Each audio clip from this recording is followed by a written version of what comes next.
साथियों नमस्कार, स्वागत है आपका आपके अपने चैनल हमारी अपनी हिंदी पर। साथियों, आज हम सिद्ध मत एवं साहित्य के बारे में जानकारी लेंगे। सिद्ध का उदय कैसे हुआ उसकी एक आइए हम प्रक्रिया समझ लेते हैं। साथियों, वैदिक धर्म के कर्मकांड की जटिलता, उनकी पूजा पद्धति की जटिलता एवं हिंसा की प्रक्रिया के स्वरूप बौद्ध धर्म का अभ्युदय हुआ था, जैसा कि आप लोग अवगत हैं। और बौद्ध धर्म भगवान बुद्ध की मृत्यु के बाद भी भारत ही नहीं आसपास के देशों में भी व्यापक प्रचार प्रसार हुआ, उसको लोकप्रियता भी मिली। किंतु पहली शताब्दी आते आते क्या हुआ, बौद्ध धर्म भी दो संप्रदायों में बंट गया, हीनयान महायान। हीनयान क्या था, उसमें सैद्धांतिक पक्ष की प्रधानता थी। महायान में क्या था, व्यवहारिक पक्ष की प्रधानता थी। वह धीरे धीरे सरलता की ओर बढ़ रहा था। कालांतर में महायान क्या हुआ, महायान मंत्रयान का स्वरूप धारण कर लिया। मंत्रयान में ये आपने दो धाराएं हो गई मंत्रयान में, वज्रयान और सहजयान। तो ये जो वज्रयान का प्रचार करने के लिए साहित्य लिखा गया, उसको ही सिद्ध साहित्य की संज्ञा दी जाती है। तो हम सिद्ध साहित्य पर पहुंच गए। अब आइए सिद्ध साहित्य के बारे में हम चर्चा शुरू करते हैं। साथियों, चूंकि वीडियो बड़ा न हो और लिखते हुए बोलना और या बोलते समय लिखने में वीडियो की साइज हम देख रहे हैं बड़ी होती जा रही है, तो आज हमने क्या किया है, आज हमने बिंदुओं को लिख लिया है और तेजी से चर्चा करें जिससे कम समय में आपको ज़्यादा जानकारी मिल सके। आइए हम सिद्ध मत एवं सिद्ध साहित्य पर चर्चा शुरू करते हैं। साथियों, यहाँ देखिए हम बिंदुओं में लिखे हैं। पहला बिंदु है सिद्धों की संख्या 84, केंद्र श्री पर्वत। साथियों, सिद्धों की संख्या 84 थी। 84 नामों को लिखना यहाँ उचित नहीं है और आवश्यक है भी नहीं है। आवश्यक यह है कि आप पहले सिद्ध और अंतिम सिद्ध को जानते हो। प्रमुख सिद्धों की रचनाओं पर हम आगे चर्चा करेंगे। 84 सिद्धों में साथियों प्रथम सिद्ध थे लुइपा और अंतिम सिद्ध थे भलिपा।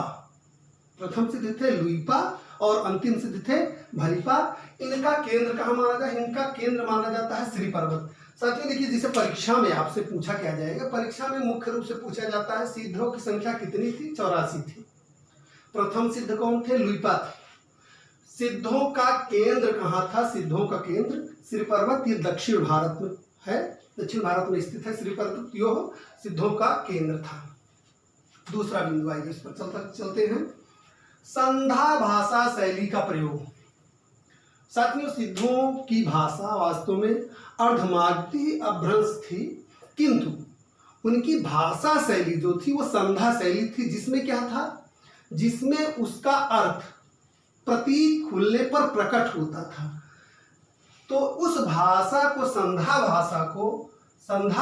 भाषा को मुनिदत्त एवं अद्वय वज्र, यह नाम बहुत ध्यान से देख लीजिए।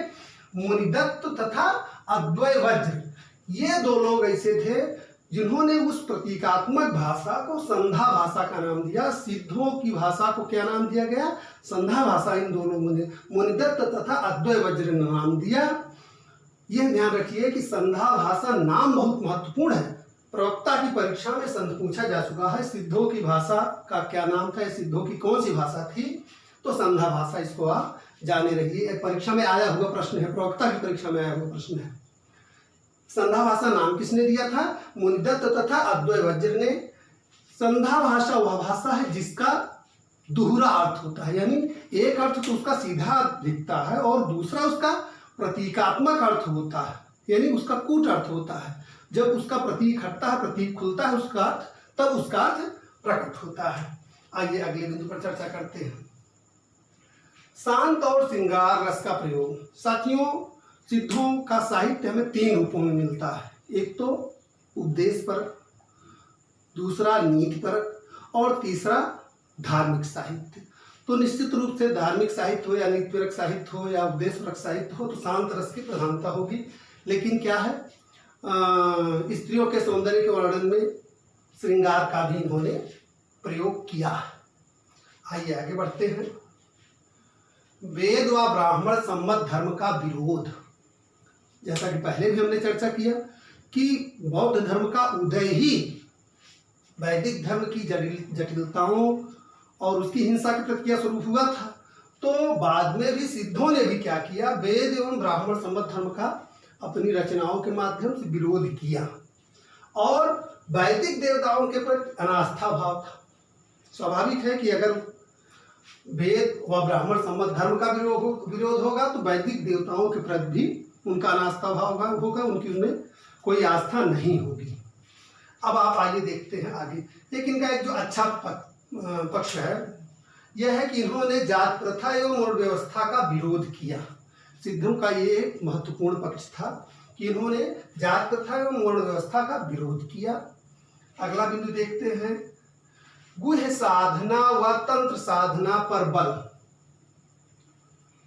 महायान से तंत्रयान, तंत्रयान से वज्रयान, ये जो यात्रा है ये निश्चित रूप से बौद्ध धर्म को विकार की ओर ले गई थी। तंत्र साधना द्वारा क्या करते थे, वो आम जनता में चमत्कार प्रदर्शन के प्रयास में रहते थे। चमत्कार प्रदर्शन के माध्यम से क्या करते थे सिद्ध लोग, चमत्कार प्रदर्शन के माध्यम से वह गुह्य साधना को बल देते थे, अर्थात भोग विलास की प्रवृत्ति बहुत ज्यादा थी। भोग विलास की प्रवृत्ति के माध्यम से, भोग विलास के माध्यम से वो कहते हैं कि यह भी सिद्धि का अंग है। साधना धर्म का विकृत रूप थी। इनकी सिद्धों की जो साधना थी ये धर्म का विकृत रूप थी। इनके लिए क्या था, वामाचार व स्त्री भोग इनके साधना के अंग थे। उस समय बंगाल और बिहार में सास ननद नई दुल्हन को शिक्षा देती थी कि सिद्धों के आकर्षण से बच के रहो, क्योंकि अपने चमत्कारों द्वारा, तंत्र मंत्र की सिद्धियों द्वारा ये क्या करते थे, आम जनमानस में आकर्षण फैलाते थे। उनको आकर्षित करने का, उनको चमत्कारों के द्वारा अपनी ओर आकर्षित करने का प्रयास करते थे। तो यह एक प्रचलन कहीं कहीं आप पुस्तकों में एक आध जगह हमने पढ़ा कि तत्कालीन बंगाल और बिहार में सास ननद अपनी नई बहू या नई दुल्हन को शिक्षा देती थी कि सिद्धों के आकर्षण से आप बच के रहिए, सिद्धों से दूर रहिए। तो इनकी साधना में वामाचार और स्त्री भोग प्रमुख अंग था। अब आइए आगे देखते हैं पंचमकार। इन्होंने पंचमकार को सिद्धि का साधन माना। अब मकार मतलब मां से आप देखिए 5 शब्द यहाँ लिखे हैं, मांस, मदिरा, मत्स्य, मुद्रा और मैथुन। ये इनके साधना के 5 क्या थे, माध्यम थे, अंग थे।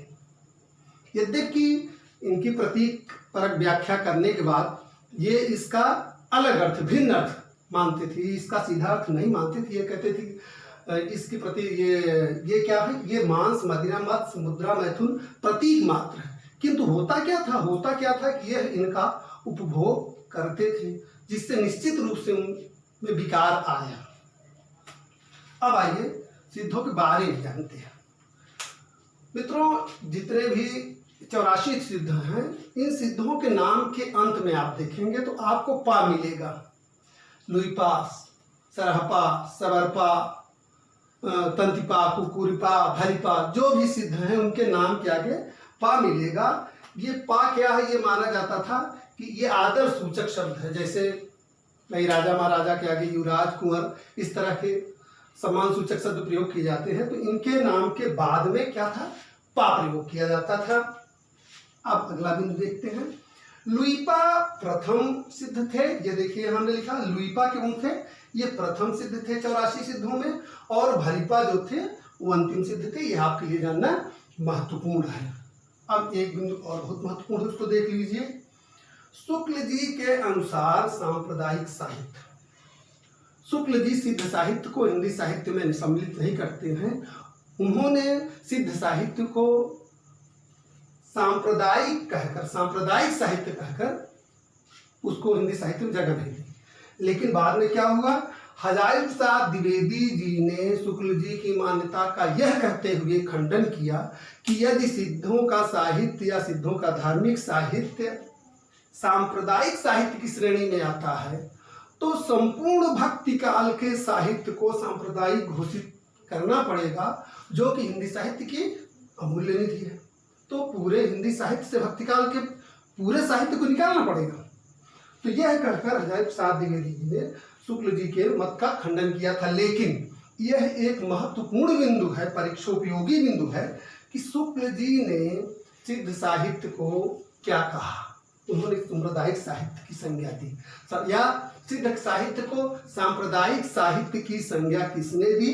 शुक्ल जी ने दी। हजारी प्रसाद द्विवेदी ने शुक्ल जी की मान्यता का खंडन किया। ठीक साथियों, हमने क्या किया? हमने सिद्ध मत के बारे में तेजी से महत्वपूर्ण बिंदुओं को जान लिया। साथियों, एक बात स्पष्ट मैं करना चाहूँगा कि चूंकि परीक्षा का समय बहुत कम है और तेजी से आगे बढ़ना है, इसलिए हम उन्हीं बिंदुओं को सम्मिलित कर रहे हैं जो आपके लिए उपयोगी है। इसलिए बहुत तेज चलना है। हमने सिद्ध मत को देख लिया। अब आइए प्रमुख सिद्ध कवि जो आपके लिए परीक्षा के लिए उपयोगी हैं उनको आगे देखते हैं और उनकी रचनाओं की चर्चा करते हैं। साथियों, यहाँ हम प्रमुख रूप से 5 सिद्धों सरहपा, सवरपा, लुइपा, डोम्भिपा, कंधपा, इनकी चर्चा आज करते हैं और आपकी परीक्षा की दृष्टि से यही उपयोगी भी है। सिद्धों में प्रथम थे सरहपा। इनका समय 769 ईस्वी माना जाता है। ये कौन थे? ये सिद्धों में प्रथम थे और ये हिंदी के प्रथम कवि भी माने जाते हैं। हिंदी के प्रथम कवि भी ये माने जाते हैं। इनको हिंदी का प्रथम कवि राहुल सांकृत्यायन जी ने माना, जो कि सर्वमान्य मत है। ये सिद्धों में सबसे पुराने हैं। इनका नाम सरोज वज्र और राहुल भद्र भी था। दोनों नाम के बारे में आप देख लीजिए। इस नाम के बाद में आया है वज्र, जो ये सिद्ध करता है कि यह वज्रयान से संबंधित, और दूसरा ये देखिए इनका राहुल नाम जो है वो बौद्ध धर्म से इनका संबंध दिखाता है। यह इनकी रचना है दोहा कोश। इनकी यही पर, यद्यपि इनकी अन्य एक और रचनाएं हैं, लेकिन आपको इतना ही जानना महत्वपूर्ण है कि इनकी दोहा कोश इनकी एकमात्र प्रसिद्ध रचना है। ठीक है साथियों, प्रथम कवि माने जाते हैं, ये सबसे पुराने हैं। सरोज वज्र और राहुल भद्र भी इनका नाम है। दोहा कोश इनकी रचना है। अब अगले कवि सवरपा को देखते हैं। इनका समय 780 ईस्वी स्थिर किया जाता है। ये कौन थे? ये सरहपा के शिष्य थे। सवरपा कौन थे? सरहपा के शिष्य थे। ये सबरों की वेशभूषा में रहते थे। सबर जो है एक जनजाति थी, सबरों की वेशभूषा में रहते थे। इनकी प्रमुख रचना या प्रसिद्ध रचना है चर्यापद। इतना इनके बारे में महत्वपूर्ण है। अब आइए हम देखते हैं लुइपा के बारे में। लुइपा प्रथम सिद्ध थे। इनका समय 700 सिद्धों में 84 सिद्धों में लुइपा को प्रथम सिद्ध माना जाता है। इनका समय 773 ईस्वी माना जाता है। ये सवरपा के शिष्य थे। किसके शिष्य थे? सवरपा के शिष्य थे। इनको प्रथम सिद्ध माना जाता है और सिद्धों में ये बहुत विद्वान थे, इसलिए इनको सर्वाधिक सम्मान प्राप्त था। अब आइए हम अगले सिद्ध की ओर बढ़ते हैं। यह है डोम्भिपा। डोम्भिपा का समय 844 ईस्वी माना जाता है। ये 840, डोम्भिपा का समय 840 ईस्वी माना जाता है। साथियों, ये विरूपा के शिष्य थे। एक सिद्ध थे विरूपा, उनके शिष्य थे। इनकी 3 रचनाएं जो हैं वो प्रसिद्ध हैं। डोम्भ गीतिका, अक्षर दिकोपदेश और योगचर्या। साथियों, यहाँ मैं बहुत महत्वपूर्ण आपको बात बताऊं, ये अक्षर दिकोपदेश ये बहुत महत्वपूर्ण है परीक्षा की दृष्टि से। इसको आप जान लीजिए। अक्षर दिकोपदेश, योगचर्या भी आपका महत्वपूर्ण है, ये भी आप जान लीजिए। ये डोम्भिपा की रचना है। अब आइए हम कंधपा की ओर बढ़ते हैं। कंधपा का समय है 820 ईस्वी। ये जलंधर पा के शिष्य थे। किसके? जलंधर पा के शिष्य थे। राहुल सांकृत्यायन जी इनके बारे में कहते हैं कि कंधपा जो है ये कंधपा पांडित्य और कवित्व में बेजोड़ थे, ऐसा राहुल जी ने कहा है। ठीक है साथियों, अब आइए अगला बिंदु देखते हैं। दोहा कोश। दोहा कोश का संपादन प्रबोध चंद्र बागची। प्रबोध चंद्र बागची, ये बहुत महत्वपूर्ण प्रश्न है। दोहा कोश का संपादन प्रबोध चंद्र बागची ने किया था, जिसमें सरहपा, तिल्लोपा और कंधपा आदि सिद्धों की रचनाएं संकलित संग्रहित हैं। ठीक साथियों, अब आगे देखते हैं। सिद्धों की रचनाओं का संकलन पंडित हरप्रसाद शास्त्री ने बौद्ध गान ओ दूहा, बौद्ध गान ओ दूहा नाम से बांग्ला में किया। यह भी बिंदु महत्वपूर्ण है, इसको आप परीक्षा की दृष्टि से देख लीजिए। ठीक है साथियों, हमने तेजी से बहुत कम समय में मुख्य रूप से मुख्य सिद्ध कवियों की रचनाओं को, उनकी विशेषताओं को, उनके बारे में जान लिया जो परीक्षा के लिए उपयोगी है। तो आज की क्लास को हम यहीं विराम देते हैं। रोज की तरह आज का प्रश्न आप देख लीजिए। उपदेश रसायन रास किसकी रचना है? उपदेश रसायन रास ये किसकी रचना है? ये आप उनको कमेंट करके बता दीजिएगा। मिलते हैं अगले वीडियो में। आप अपनी तैयारी को गति देते रहिए, ईमानदारी से तैयारी करिए, निश्चित रूप से सफलता मिलेगी। फिलहाल मेरी शुभकामनाएं आपके साथ हैं। अगले वीडियो में नए टॉपिक के साथ मिलते हैं। धन्यवाद।